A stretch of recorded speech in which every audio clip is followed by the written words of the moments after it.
भगवान ने कहा कि जो समता में स्थित है उसे पाप नहीं लगता। जय पराजय, लाभ हानि, सुख दुख को समान समझकर आए हुए कर्तव्य को जो करता है, जिसे तुम्हारे सामने आया हुआ कर्तव्य युद्ध है, उसे करो, तुम्हें पाप नहीं लगेगा। पाप ना लगने की युक्ति भगवान ने बताई। सुख दुख में, लाभ हानि में, जय पराजय में समता रखते हुए अपने कर्तव्य का पालन करने से पाप का किंचित मात्र प्रभाव नहीं पड़ता। जैसे संसार में बहुत से पाप होते हैं, पर वे पाप आपको थोड़ी लगते हैं, क्योंकि उन पापों में हमारी विषम बुद्धि नहीं होती, प्रत्युत सम बुद्धि होती है। ऐसे ही समबुद्धि पूर्वक सांसारिक काम करने से कर्मों से बंधन नहीं होता। इसी भाव से भगवान ने इस अध्याय के आरंभ में कहा कि जो कर्म फल का आश्रय न लेकर कर्तव्य कर्म करता है वही सन्यासी है और वही योगी है। कर्म फल त्याग की सिद्धि भगवान ने समता बताई। सुख दुखे समय कृत्वा लाभा लाभो जया जयो। सुख दुख में, लाभ हानि में, जय पराजय में जो सम है, इस समता की प्राप्ति के लिए भगवान ने वर्णन किया। अब अर्जुन अपनी मान्यता प्रकट करते हैं। योयम योगस्त्वया प्रोक्ता साम्येन। अर्जुन अपनी मान्यता बताई कि आपने इतनी बातें बताई, प्रशांत मनसा होना चाहिए, स्थिर बुद्धि होनी चाहिए, ब्रह्मचर्य व्रत होना चाहिए, सब में भगवान को देखे, भगवान में सबको देखे। यो माम पश्यति सर्वत्र सर्वम च मयि पश्यति तस्याहं न प्रणश्यामि सच में न प्रणश्यति। सर्वभूत स्थित अपने को देखे, सब भूतों को अपने में देखे। तो एतस्याहं न पश्यामि चंचलत्वा स्थितिम स्थिराम। अर्जुन कह रहे हैं कि मैं बड़ा मुश्किल समझता हूं, मन की चंचलता के कारण ये सब कर पाना मुझे कठिन दिखाई देता है। तात्पर्य है कि जब तक मन की चंचलता का नाश नहीं होगा तब तक भजन सिद्ध नहीं होगा, और भजन सिद्ध हुए बिना भगवत प्राप्ति नहीं होती। तो अर्जुन कह रहे हैं मुझे लगता है कि बड़ा कठिन है।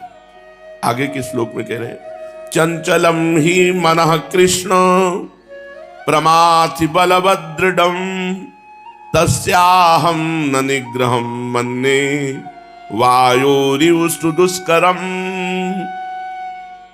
कारण कि हे कृष्ण, ये मन बड़ा ही चंचल है, ये प्रमथनशील, मथ डालता है, हृदय को मथ कर अपनी मनमानी करवा लेता है। ये दृढ़म, जिद्दी स्वभाव का है, बलवत, बलवान है। इसको रोकना मैं ऐसा समझता हूं जैसे आकाश स्थित वायु, तूफान आ रहा है, तूफान को रोकना जितना कठिन है उतना ही इस चंचल मन को रोकना मैं कठिन समझता हूं। चंचलम ही मना कृष्ण प्रमाथि बलवत दृढ़म। यहां भगवान को कृष्ण संबोधन देकर अर्जुन मानो ये कह रहे हैं कि हे नाथ, आप ही कृपा करके इस मन को खींच कर अपने में लगा दें। कृष्ण माने जो सबको आकर्षित कर रहा है, सबको खींच रहा है, कर्षण कर रहा है। तो ये मन लग सकता है, मेरे से तो इसका वश में होना बड़ा कठिन है, क्योंकि मन बड़ा ही चंचल है। चंचलता के साथ साथ ये प्रमथन स्वभाव वाला है, अर्थात साधक के हृदय में इतनी विचलता पैदा कर देता है कि उसको मन की बात माननी ही पड़ेगी। चंचल है, प्रमाथि है, और दृढ़म बड़ा जिद्दी स्वभाव का है, और बलवत बड़ा बलवान है। बड़ा बलवान जिद्दी स्वभाव का प्रमथनशील ये चंचल मन जब तक वश में नहीं होता तब तक भजन सिद्ध नहीं होता।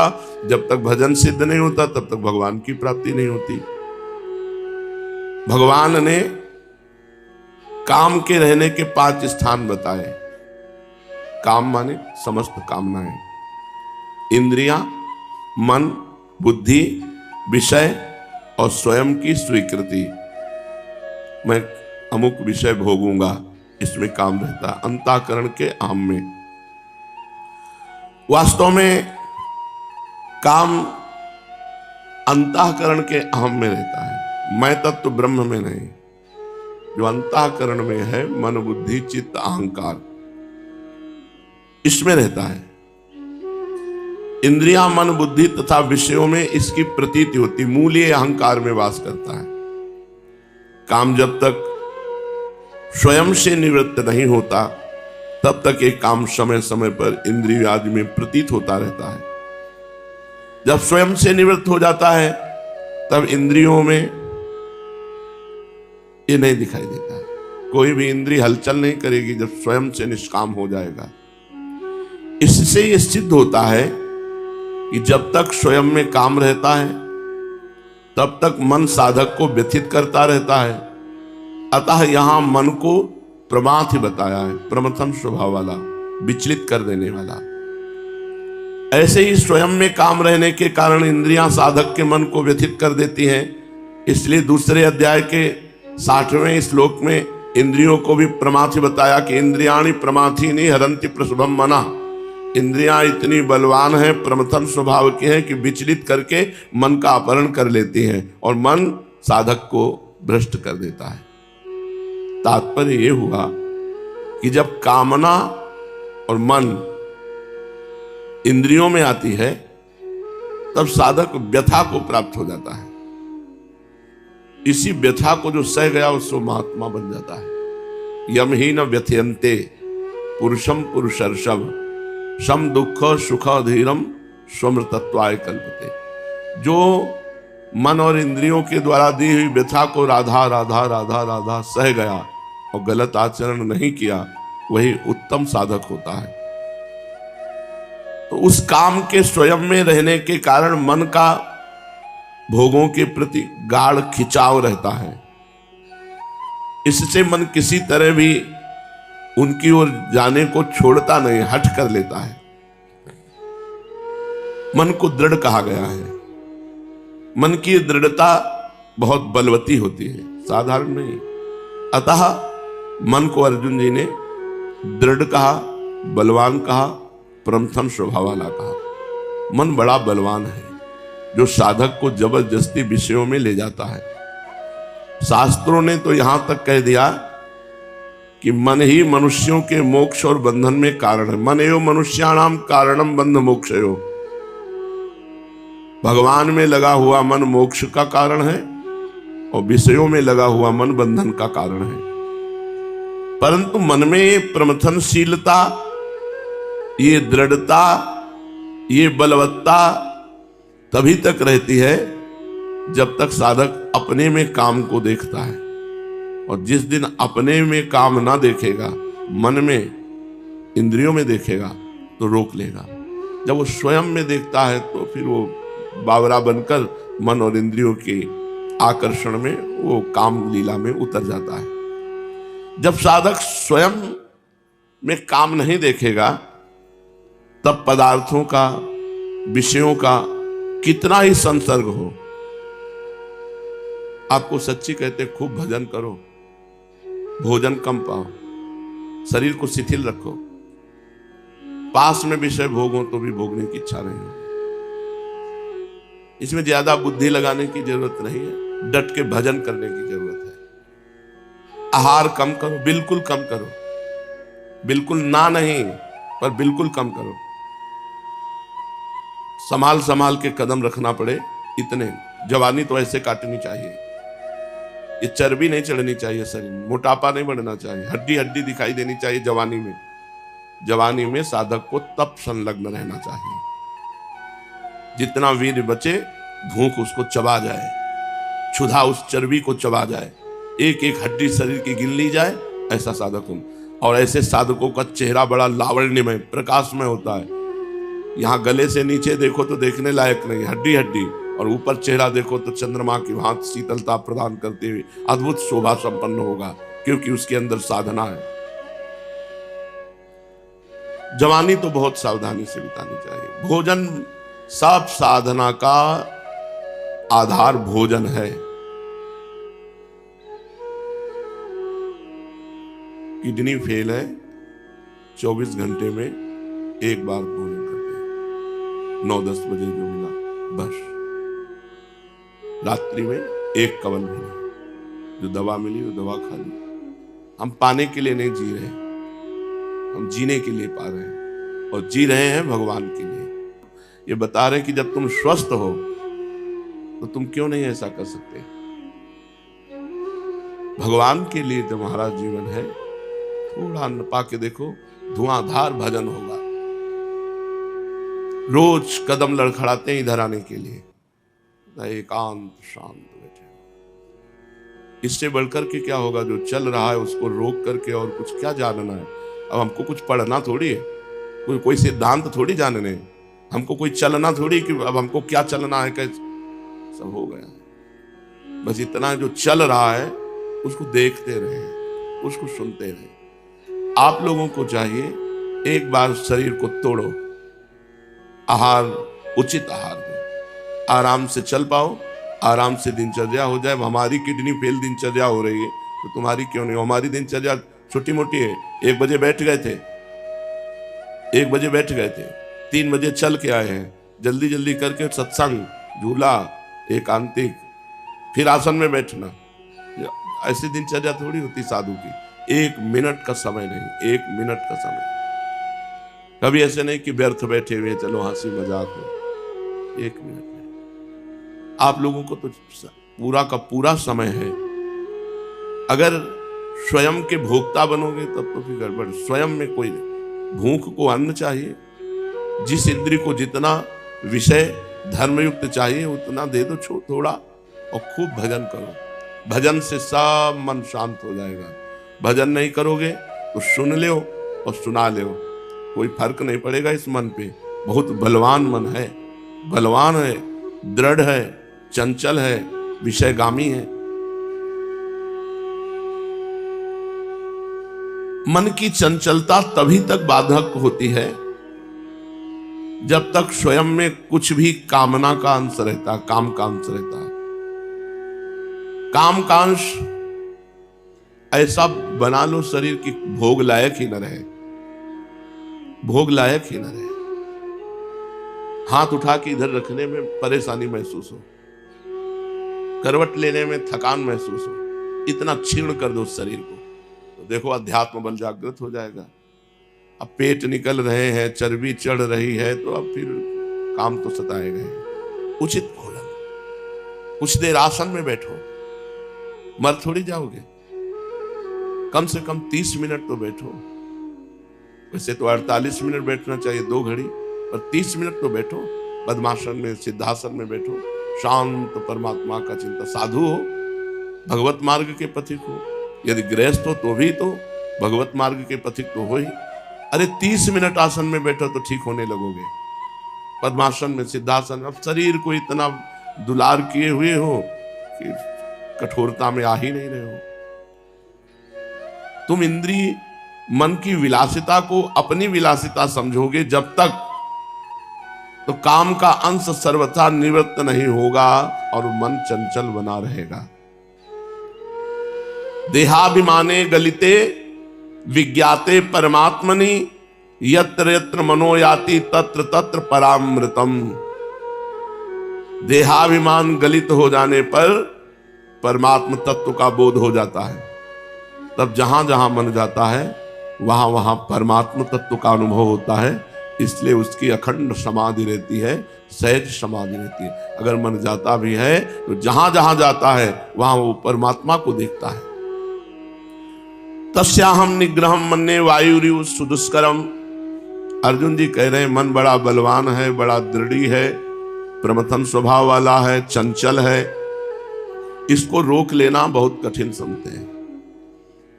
जैसे आकाश में विचरण करते हुए वायु को कोई मुट्ठी में नहीं पकड़ सकता, ऐसे ही विषयों में विचरण करते हुए मन को कोई नहीं पकड़ सकता।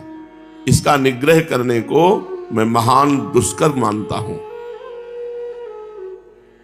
अब भगवान बोले, असंशयम महाबाहो मनो दुर्निग्रहम चलम अभ्यासेन तु कौन्तेय।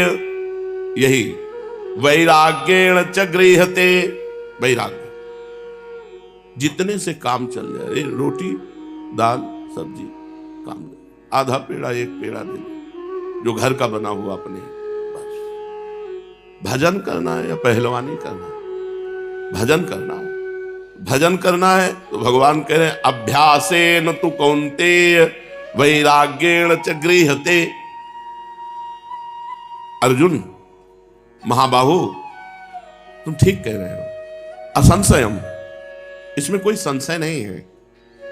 ये मन बड़ा चंचल है और इसको रोक लेना, इसको निग्रह कर लेना बड़ा कठिन है। ये तुम्हारा कहना बिल्कुल ठीक है, परंतु हे कुंती नंदन, अभ्यास और वैराग्य के द्वारा इसको वश में किया जा सकता है। असंशयम महाबाहु मनो दुर्निग्रहम चलम। महाबाहु का संबोधन वीरता से है। तुम वीर पुरुष हो, तुम बस में कर सकते हो। ये अर्जुन के लिए नहीं कह रहे, सबके लिए कह रहे। भगवान के अंश हो, भगवान ने तुम्हें भगवत प्राप्ति के लिए पूरी सामग्री दी है। इसको अभ्यास के द्वारा और वैराग्य के द्वारा, दो जरूरी है। अभ्यास करते हुए कभी उकताना नहीं चाहिए, धैर्य पूर्वक, वीरता पूर्वक। चंचलता के कारण मन का वश में करना बड़ा कठिन बताया। उसी बात पर भगवान कहते हैं कि तुम जो कहते हो वो असंशयम, एकदम ठीक है, निसंदिग्ध बात, इसमें असंशयम, कोई संशय नहीं है। मन बड़ा चंचल है, इसको वश में करना बड़ा कठिन है, पर वश में किया जा सकता है। तू माने परंतु इससे वश में किया जा सकता है। कैसे? अभ्यासेन तु कौन्तेय वैराग्येण च गृह्यते। अर्जुन की माता कुंती बहुत विवेकवती तथा भोगों से विरक्त रहने वाली है, इसलिए कुंती माता का संबंध स्थापित करते हुए कौन्तेय कह के भगवान ने कि तुम एक महापुरुष के बेटा हो, ऐसा ना कहो कि तुम मन को वश में नहीं कर सकते। कुंती ने भगवान श्री कृष्ण से विपत्ति पल पल में मांगी थी कि हर पल विपत्ति रहे। ऐसी तुम मां के बेटे हो कि जो हर पल विपत्ति मांगती है। ऐसा वरदान मांगने वाला इतिहास में नहीं मिलता कि जो भगवान से दुख और विपत्ति मांगे। इसलिए भगवान ने कौन्तेय संबोधन देकर भगवान अर्जुन को कुंती माता की याद दिलाते हैं कि जैसे तुम्हारी माता कुंती बड़ी विरक्त है, ऐसे ही तुम भी संसार से विरक्त होकर परमात्मा में लगो। मन को संसार से हटाकर परमात्मा में लगाओ। भगवान ने दो बातें बताई, अभ्यास और वैराग्य। अभ्यास, पीछे 8 सूत्र बताए गए थे अभ्यास के। अपने लक्ष्य से मन हटकर जब जाए तो उसे बार बार हटा करके लक्ष्य में लगाना, या जहां मन जाए वहीं भगवान का भाव करना। इस तरह से 8 सूत्र बताए गए थे। तो अभ्यास बार बार करने से सिद्धि प्राप्त हो जाती है, अर्थात मन वश में हो जाता है। नियत समय पे, पहले आज भी उतने समय स्नान होता है, पर वो दिनचर्या नहीं है। 2 बजे दोपहर के स्नान करके बैठ जाते थे आसन में। स्नान करते ही नशा चढ़ जाता था। अगर हमें किसी से बात करनी पड़ती थी तो हमारी आंखें नहीं खुलती थी, समाधि की तरफ हमारी वृत्ति हो जाती थी, शांत एकदम। समय का इतना बड़ा प्रभाव कि उस समय ध्यान का है। अगर आवश्यकता पड़ी बात करने की तो बात करने की हिम्मत नहीं होती थी, बार बार मन डूब जाता था। नियत समय पर निरंतर नाम रूप लीला धाम। अपने पास अस्त्र हैं, जैसे एक अस्त्रवेत्ता के पास तूड़ीर में बहुत से बाण होते हैं, ऐसे साधक के पास मन को लगाने के लिए बहुत सी बातें होनी चाहिए। कोई एक बात में नहीं लगेगा।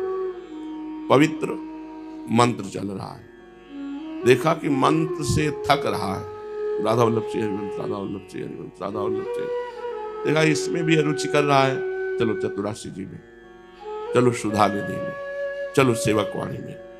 देखा इसमें भी थक रहा है, कहीं लगने चलो सत्संग सुनते हैं। हमारे पास ऐसे बाण होने चाहिए जैसे एक अस्त्रवेत्ता के पास एक बाण काम नहीं किया तो दूसरा बाण, तीसरा बाण, चौथे में तो लग ही जाएगा। ऐसे हमारे पास कई सूत्र होने चाहिए। जब कहीं नहीं लग रहा तो फंसा दिया राधा राधा राधा राधा राधा राधा, राधा नाम में फंसा देगा। हमको इसको छोड़ना नहीं है, बख्शना नहीं है। नियत समय पर आसन में बैठने का अभ्यास और निरंतर इसको भगवान में लगाने का अभ्यास। इसका नशा चढ़ जाएगा और जिस दिन मन ने पकड़ लिया मंत्र और नाम, फिर आप निहाल हो जाओगे, आपको निहाल कर देगा। इसका स्वभाव है, जिसे पकड़ता छोड़ता नहीं, जैसे विषयों को पकड़ा तो छोड़ नहीं रहा, और एक बार भगवान के नाम रूप को पकड़ा दो और ये पकड़ ले सही ढंग से, फिर आप विषयों में बैठे रहो तो भी नहीं, विषयों में बैठे रहो तो भी मन विषय में नहीं जाएगा। जैसे मंदिर में बैठे रहो तो भी भगवान में मन नहीं जाएगा, विषय में ही जाएगा। ऐसे विषयों में बैठे रहो तो मन भगवान में ही जाएगा। एक बार इसे पकड़ाओ अभ्यास के द्वारा और वैराग्य निरंतर लगाया जाए, रोजाना लगाया जाए, हर क्षण लगाया जाए। कभी अभ्यास किया कभी नहीं किया, ऐसे कोई योग सफल नहीं होता। तात्पर्य है अभ्यास निरंतर होना चाहिए, नित्य होना चाहिए, प्रतिपल होना चाहिए। अपने ध्येय में अर्थात लक्ष्य में अर्थात प्रभु में महत्व बुद्धि होनी चाहिए। प्रभु के नाम में हमें कुछ अनुभव नहीं करना, आनंद आ रहा है कि नहीं आ रहा, सिद्धि आ रही कि नहीं आ रही, भगवान आ रहे हैं कि नहीं आ रहे, हमारा मन लग रहा है कि नहीं, बस ये तो सब अपने आप आ जाएगा। ये फल है, कर्मण्येवाधिकार रस्ते माँ फलेषु कदाचन। ये सब फल का चिंतन ना करो, नहीं तो मन उकता जाएगा, मन निराश हो जाएगा। यार इतने दिन से मेहनत कर रहे हैं, कोई दिव्य स्वप्न भी नहीं आ रहा है, भगवान की तो बात जाने दो, कोई अच्छा स्वप्न भी नहीं आ रहा है। परेशान, हमें परेशान नहीं होना। हमारा कर्तव्य है बार बार विषय में जाते हुए मन को हटाकर प्रभु में लगाना। बस हमें अपने कर्तव्य की तरफ देखना, प्रभु अपना जाने। तात्पर्य है अभ्यास निरंतर होना चाहिए, अपने साधन में महत्व होना चाहिए। इस तरह अभ्यास करने से अभ्यास दृढ़ हो जाता है। अपना जो लक्ष्य बनाया उसमें मनोवृत्ति को लगाए, दूसरी वृत्ति आ जाए, दूसरा कुछ भी चिंतन आ जाए, उसकी उपेक्षा कर दे, उदासीन हो जाए। कोई घटना, कोई परिस्थिति, कोई भोग, आवश्यक थोड़ी कि केवल भोगों की तरफ ही मन जाए। कोई घटना तुम्हारे मन को घसीट सकती है, कोई भोग भगवान से विमुख कर सकता है। तो जहां जहां मन चला जाए वहां वहां से अपने मन को अपने लक्ष्य में लगाओ। जब साधक ध्यान करने बैठे तब सबसे पहले श्वासों को खींचे और छोड़े। जब भजन के लिए बैठे जरूर करो यार, आसन में बैठो, करके देखो, बहुत लाभ मिलेगा। सीधी श्वास खींचो, आराम से भरो, फिर आराम से छोड़ दो, फिर आराम से भरो, फिर आराम से छोड़ दो। ऐसा 10 बार करो और फिर ये विचार करें कि मैं संसार का चिंतन छोड़ करके अब भगवान के भजन में, भगवान के ध्यान में लग रहा हूं। भगवान का चिंतन करना प्रारंभ करे और जब जब मन जहां जहां जाए वहां से हटा हटा करके प्रभु में लगाने की कोशिश करे, या जहां जहां मन जाए वासुदेवा सर्वम सब में भगवान है, ऐसी भावना करे। भगवान के नाम का जप करे, पर जप में 2 बातों का ख्याल रखे। ये बहुत अनुभव की बात बताई जा रही है। आप ध्यान देना, जल्दी जल्दी नाम जपने में, नाम जब चल रहा हो मन भाग जाएगा, और उसको ब्रेक में लगाओ और धीरे से लाओ। राधा राधा, और वो विचलित होगा। अब इतने में हम लिख दिए पूरा राधा राधा। अब अपने तो बता रहे हैं, पूरा मंत्र पूरा प्रारंभ से लेकर के अंतिम तक पूरा ऐसे लिखा, पूरा दिखाई देना चाहिए। हर बार हर जप में हर बार मंत्र पूरा लिखना है, हर बार पूरा मंत्र दर्शन करना है, वो मंत्र सुनना है। भागने का चांस से नहीं रहता। अब राधा राधा राधा राधा राधा राधा राधा, अब ये पूरा प्लानिंग करता रहेगा और राधा राधा चलता रहेगा। कह रहे हैं कि नाम जप करे पर 2 बातों का ख्याल रहे। एक तो नाम के उच्चारण को पूरा सुनाई देना चाहिए, और दूसरा नाम के जप में अंतराय बीच में नहीं आना चाहिए। राधा राधा, इतने में एक राधा और हम बोल सकते थे, खाली नहीं जाना चाहिए। लंबा खींचो, अंतराय मत रखो, सुनो और देखो। उसी नाम को देखो लिखा है कि नहीं सामने तुम्हारे, उसी को सुनो। बहुत आराम से जपना। कोई गिनती से भगवान मिलते हैं क्या? भगवान गिनती से नहीं मिलते। सब गिनती फिनती तो शुरुआत की बातें हैं। मन को डुबाना है। माला तो कर में फिरे, जिभ्या फिरे मुख माही, मनुआ तो 34 फिरे, ये तो सुमिरन नाई। सुमिरन तो राधा राधा, हृदय द्रवित हुआ जा रहा है, राधा राधा पुकार रहे हो। राधा भले ही कम जप हो, लेकिन ध्यान पूर्वक जप हो। अब उसको अभ्यास मत छोड़ना आप लोग। 1000 बार ऐसे कहे राधा राधा राधा, 1000 बार, और 100 बार ऐसे कहे, और 1 बार ऐसे। 1 बार आपने मानसिक किया तो 1000 बार वाचिक का फल प्राप्त होगा। 1000 बार राधा राधा वाचिक का फल, 1 मानसिक में, पर पूरा तन्मयता पूरा। पर इसको लेकर के आप वाचिक मत छोड़ देना, नहीं तो किसी काम की नहीं रह जाओगे। क्रम बाई क्रम जब आता है, वाचिक से उपांश, उपांश से मानसिक, तब वो सिद्ध हो जाता है। जिस नाम का उच्चारण किया जाए, मन के नेत्रों से निगरानी रखी जाए कि पूरा लिखा कि नहीं लिखा। पूरा आराम से लिख करके, सुन करके, तब आगे बढ़ो। अभ्यास का बहुत बड़ा प्रभाव होता है। एक नाम, अब देखो, ये बहुत चतुर साधक के लिए बात बता रहे हैं। अगर आपका मन बहुत भाग रहा है, आपको वश में करना है, एक नाम उच्चारण कीजिए दूसरा, और लिखिए दूसरा। उच्चारण हो रहा है राधा राधा, और लिख रहे हैं निज मंत्र। उच्चारण कर रहे हैं हम और कुछ, लिख रहे हैं कुछ और। भाग कहां भाग के जाएगा, भागने। और ऐसा ज्यादा देर कर नहीं सकता कमजोर साधक, प्रवीण साधक कर सकता है।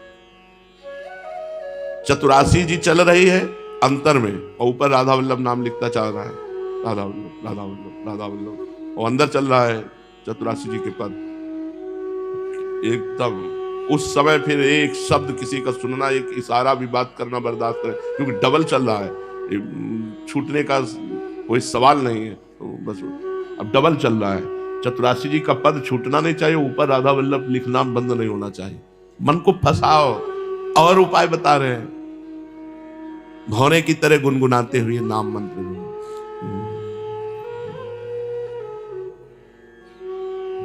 बस गुनगुना रहे हैं, अंदर निज मंत्र चल रहा है, उसको दिमाग में पूरे छाए हुए हैं। और बता रहे हैं उपाय, राग रागिनियों की धुन में मिला करके,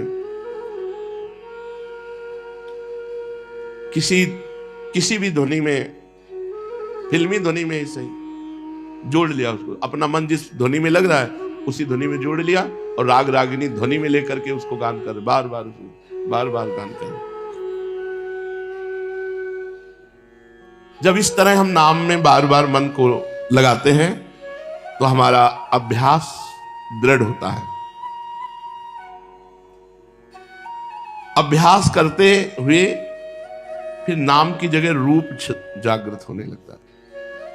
भगवान विराजमान है, एक एक अंगुली से लेकर के पूरे टखने, घुटने, कमर, उदर, वक्षस्थल, कंठ, मुखारबिंदु, नेत्र, पूरा दर्शन होगा। फिर मन जाने की गुंजाइश, ये बहुत आगे चल करके, ये प्रारंभ में नहीं है। कोई चित्र नहीं बना भगवान जैसे है, ऐसा चित्र ही नहीं है, कोई चित्र नहीं। जो नाम भगवान के द्वारा भगवान का रूप सौंदर्य प्रकाशित होता है, न वो स्याही है, न वो चित्रकार की जो बुद्धि है वो सरस्वती जी ने रची है, और भगवान वो है जिन्होंने सरस्वती जी को रचा है। कैसे कोई कल्पना कर सकता है भगवान की? पर जब सर्वत्र भगवान है तो उस चित्र में भी भगवान है, ऐसा हम मान लेते हैं और आराधना करते हैं, तो फिर असली भगवान का रूप आता है। जब मन को हम बार बार नाम में लगाते हैं, तो जब मन भगवान के नाम में लग जाता है, तो फिर नाम से रूप देखी, रूप नाम आधीना, नाम प्रकाशित हो जाता है। अभ्यास की सहायता के लिए वैराग्य का होना अत्यंत आवश्यक है। भोजन को सुधारो, भोजन को सुधारो। अगर भजन का स्वाद लेना है तो भोजन सुधारो, कम और नीरस भोजन, स्वाद रहित तो भोजन को भजन में मन लगेगा। अल्पाहार, मिताहार। देखो बड़े बड़े ऋषि मुनियों को कोई वृक्ष की छाल चबा के, कोई पत्ते चबा के, कोई दूब का रस लेकर के प्राण पोषण मात्र कर, तब वो त्रिभुवन विजेता ब्रह्म ऋषि कहे गए, तब वो महर्षि कहे गए। साधु का शरीर एकदम छरहान, चेहरा एकदम नवीन बालक जैसा, हर समय भजन परायण। तब हम कह रहे 10-10 वर्ष हो जाते हैं, स्वप्न दोष ही नहीं होता। 10-10 वर्ष, महीना, 15 दिन, 20 दिन, 40 दिन नहीं, 10-10 वर्ष। क्यों? है ही नहीं उतना। जितना खाया तपस्या के द्वारा पचा दिया, जला दिया, शांत मन। उतना सोए जितना आवश्यक है। जो 4 बजे 5 बजे तक सो रहे हम तो ब्रह्मचर्य रहेंगे। अब यहाँ 1 बजे से जगे साधक तो अपने आप एक नियत समय सोने का, भोजन पर सुधार कर लो, सब ठीक हो जाएगा। भोजन सुधार कर लो, उचित भोजन और डट के व्यायाम, प्राणायाम, आसन, दिनचर्या। ऐसा नहीं होना चाहिए कि मरे ऐसे दूर से लगे कि हाँ पकड़ो नहीं तो गिर जाएंगे, ऐसा भी नहीं होना चाहिए। अभ्यास के लिए वैराग्य की जरूरत है। कारण संसार के भोगों से जितना वैराग्य होगा उतना ही प्रभु में मन लगेगा। जितना वैराग्य होगा, संसार का राग सर्वथा हट जाने पर खूब सुखपूर्वक भगवान का चिंतन होता है। पुराने संस्कारों के कारण कोई भी भोग स्फुरना हो जाए, तुरंत उसकी उपेक्षा करो, उससे वैराग्य करो। ना उसमें राग करो, न द्वेष करो, वैराग्य करो, फिर वो स्फुरना अपने आप मिट जाएगी। इस तरह अभ्यास और वैराग्य से मन का निग्रह हो जाता है, मन पकड़ में आ जाता है। देखो संसार प्रतिक्षण नाश की हो जा रहा, कब मृत्यु हो जाए क्या पता। काल है और हम सब काल के गाल में है। जैसी हरिवंश प्रपंच बंच सब काल ब्याल को खायो, यह जिए जान श्याम श्यामा पद कमल संगीत सिरनायो। संसार प्रतिक्षण नाश की ओर जा रहा है, कब नाश हो जाए पता नहीं। संसार प्रतिक्षण नाश की ओर जा रहा है और अपने स्वरूप का कभी नाश नहीं होता। अतः संसार हमारे साथ नहीं और हम संसार के साथ नहीं। जैसे बाल्यावस्था बदली, युवावस्था आई, न बाल्यावस्था हमारे साथ रही, न हम बाल्यावस्था के साथ रहे, न युवावस्था हमारे साथ रहेगी, न हम युवावस्था के साथ रहे। कोई भी अवस्था, कोई भी परिस्थिति हमारे साथ टिकाऊ नहीं है, सब बदलती नजर आती है। इसलिए विचारवान बनो और शरीर संसार से वैराग्य धारण करो। अपने कहलाने वाले जितने कुटुंबी हैं, संबंधी हैं, वे हमसे अनुकूलता की इच्छा रखते हैं, हमें अनुकूलता देना नहीं चाहते। अपने कहलाने वाले जितने कुटुंबी हैं, संबंधी हैं, हमारे से जब तक अनुकूलता मिलती है तब तक वो हमारे हैं। जिस दिन प्रतिकूलता उनको अंदाज में आई, समझ में आई, भाषा बदल जाएगी, व्यवहार बदल जाएगा, देखना बदल जाएगा। अपनी शक्ति, अपनी सामर्थ्य, अपनी योग्यता के अनुसार व्यवहार कर लो, लेकिन उनसे अनुकूलता मत चाहो। अनुकूलता दे दो और विरक्त रहो। अपने कर्तव्य के अनुकूल, भाई बहन परिवार गृहस्थी में हो, सबको अनुकूलता दे दे, उनको अनुकूलता चाहिए और आप अपने आप को भगवान को दे दो। आप भजन करो, सबको अनुकूलता दो, किसी से अनुकूलता ना चाहो, सच्चे भजनानंदी बन जाओगे। हमें परेशानी तब होती है कि हमने इसके साथ इतनी अनुकूल बात की और ये हमारे साथ ऐसा व्यवहार करता है, ये हमसे नम्र होकर बात नहीं करता, जबकि हमने इतना इसके साथ किया। ये नहीं, हमारा कर्तव्य था, हमने कर दिया, बस दूर। राग रहित होकर हमारा जीवन भगवान के लिए है, हमारा कर्तव्य है, इसलिए हम आपके साथ ऐसा व्यवहार किए। हम कोई आपसे थैंक यू चाहने के लिए व्यवहार नहीं किया। इस तरह अपने सामर्थ्य के अनुसार यदि समाज की, परिवार की सेवा कर दोगे तो तुम्हारे पाप नष्ट हो जाएंगे, तुम्हारा राग नष्ट हो जाएगा। उनसे कुछ चाहना नहीं तो नया राग पैदा हो जाएगा। इस वैराग्य से जितने भी दोष पाप दुख पैदा होते हैं वे सभी संसार के राग से पैदा होते हैं, और जितना सुख शांति मिलती है वो सब वैराग्य से मिलती है। ऐसा विचार करके वैराग्य और अभ्यास के द्वारा अपने मन को भगवान में लगाओ। भगवान करुणा करके स्वयं उपाय बता रहे हैं। अगर भजन करना है तो भोजन संभाल लो, आपका सब कुछ संभलने लगेगा। शास्त्रों में वर्णन है, यदि आपकी 9 इंद्रियां कब्जे में है और 1 इंद्री रसेंद्री ये कब्जे में नहीं, तो आप जितेंद्री नहीं माने जाओगे। और आप केवल 1 इंद्री को कब्जे कर लो, रसेंद्री को, तो आप जितेंद्री माने जाओगे। उचित भोजन पाओ, जितने से आपकी दिनचर्या बढ़िया चलती रहे और दिनचर्या में बाधा नहीं पड़नी चाहिए। दिनचर्या में बाधा पड़ने का मतलब है भगवत प्राप्ति में बाधा। अपनी दिनचर्या को भगवान की प्राप्ति के लिए जो हमें गुरुदेव ने दी है, हमें उसको एक एक मिनट वैसे ही चलाना, नित्य चलाना, निरंतर चलाना है। और अंदर अंदर नाम के कई उपाय बताए गए जपने के। इन उपायों में से जो आपको नाम जपने का उपाय सहज सरल लगे, कोई ध्वनि लगा के, भ्रमर की भांति लिख करके, उच्चारण करके बार बार हमको नाम में लगना है। और नाम जप का फल होगा भगवत प्राप्ति। आप फल की चिंता ना करें, आप जप की चिंता करें। जितना अधिक जप करेंगे उतना ही संसार से वैराग्य होता चला जाएगा। जप का अभ्यास ही वैराग्य पुष्ट कर देगा। पर भोजन सुधारो। जिसने बाजार का भोजन खाना बंद कर दिया, पहला नियम, वो भोजन में अपने आप को संभाल सकता है। और जो बाजार के बने हुए पदार्थ, जो तैयार हालत के, उनको जो पाता है, वो भजन वजन नहीं हो सकता। रजोगुणी तमोगुणी आहार खा के भजन नहीं होता, सात्विक आहार। चारों ओर अंधकार फैला था। रात के तीसरे पहर की नीरवता जैसे जीवन के सारे स्वर चुरा कर ले गई थी।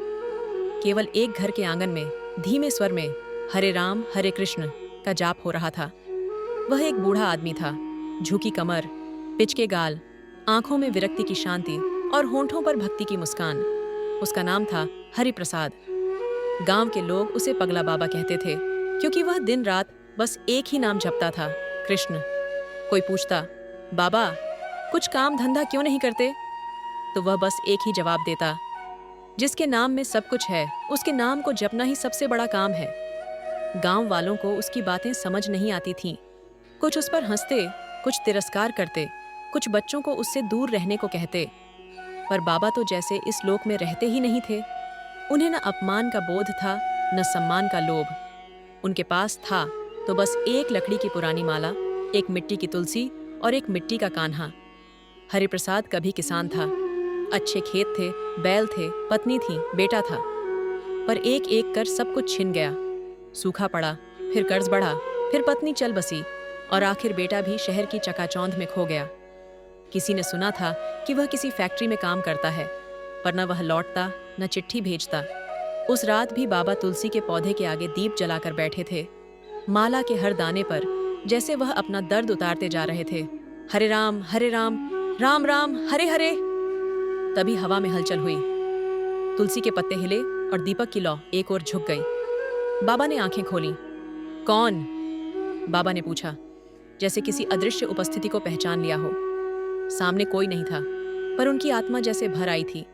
उन्हें लगा जैसे कान्हा आ गए हों।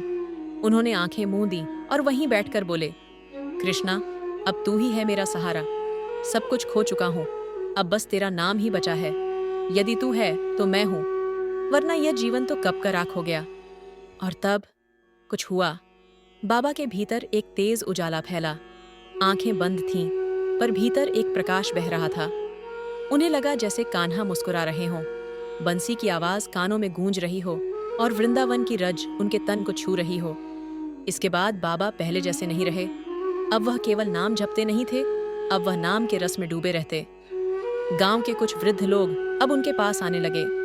वे उनसे पूछते, बाबा ये जो भीतर जलता है, इसे कैसे शांत करें? बाबा बस मुस्कुरा देते। नाम लो दिल से, एक बार पुकारो, वह दौड़ा चला आएगा। धीरे धीरे लोग उन्हें गंभीरता से लेने लगे। गांव का मंदिर जो सालों से वीरान पड़ा था, उसमें फिर से दीप जलने लगे। बाबा ने किसी से कुछ नहीं मांगा, पर लोग खुद ब खुद उनके पास आने लगे। कोई फल लाता, कोई दूध, कोई अपने आंसू, और बाबा सबको बस यही देते, नाम और प्रेम। एक दिन एक युवक गांव आया, मैले कपड़े, थकी आंखें, पर चेहरा जैसे किसी बोझ से दबा हो। वह सीधे बाबा के पास आया, कुछ देर चुप खड़ा रहा, फिर धीरे से बोला, बाबा मैं रमेश, आपका बेटा। बाबा चौंके नहीं, उन्होंने केवल आंखें बंद की और बोले, कृष्ण की कृपा से तू लौटा, देर से ही सही पर आ गया, अब और कुछ नहीं चाहिए। रमेश फूट फूट कर रो पड़ा। उसने बाबा के चरण पकड़ लिए। सालों की तृष्णा, अपराध बोध, मोह, all melted in that moment. बाबा ने उसके सिर पर हाथ फेरा। बेटा, संसार मोह है, जो चला गया उसे पकड़ो मत, जो है उसे पहचानो। कृष्ण ने सबक सिखाया है, अब उसी की सेवा कर। रमेश ने सब छोड़ दिया, शहर की नौकरी, झूठी चमक, सब। वह बाबा के साथ गांव में रहने लगा। सुबह तुलसी की सेवा, दोपहर मंदिर की सफाई, शाम को भजन और रात को बाबा के साथ नाम जप। एक दिन बाबा ने रमेश से कहा, बेटा, अब तू ही यह दीपक जलाया कर, मैं अब विश्राम चाहता हूँ। और उस रात जब पूरा गांव सो रहा था, बाबा ने चुपचाप आंखें मूंद लीं। उनके चेहरे पर शांति थी, जैसे कोई प्रेमी अपने प्रियतम से मिलकर चैन पा गया हो। अगली सुबह जब रमेश ने देखा कि बाबा नहीं जागे, तो उसने समझ लिया बाबा अब श्री कृष्ण के धाम चले गए हैं। उसने पूरे गांव को बुलाया। बाबा की अंतिम यात्रा में फूलों की जगह तुलसी छड़ी और मंत्रों की जगह हरे राम हरे कृष्ण का गान हुआ। उसके बाद मंदिर में प्रतिदिन भजन होने लगा। बाबा की जगह अब रमेश बैठता, माला फेरता और लोगों को नाम जप की महिमा सुनाता। कई वर्षों बाद किसी ने पूछा, रमेश, क्या तुम कभी अपने बीते दिनों की याद नहीं करते? वह मुस्कुराया, जब कृष्ण का नाम है तो और किसी स्मृति की आवश्यकता नहीं। बाबा ने सिखाया था, नाम ही सार है। मैं अब वहीं जीता हूँ, वही गाता हूँ और उसी में खो जाना चाहता हूँ। गांव का वह पुराना कोना जहाँ पहले लोग हंसते थे, अब आस्था का केंद्र बन गया था। और उस आंगन में जहाँ कभी एक बूढ़ा बाबा धीरे धीरे माला जपते थे, अब हर सुबह 100 मुंह से नाम गूंजता था, हरे कृष्ण कृष्ण कृष्ण हरे हरे। और लगता था जैसे वहां अभी भी बाबा बैठे हों, मुस्कुराते हुए, तुलसी को निहारते हुए और अपने कान्हा के संग रमे हुए।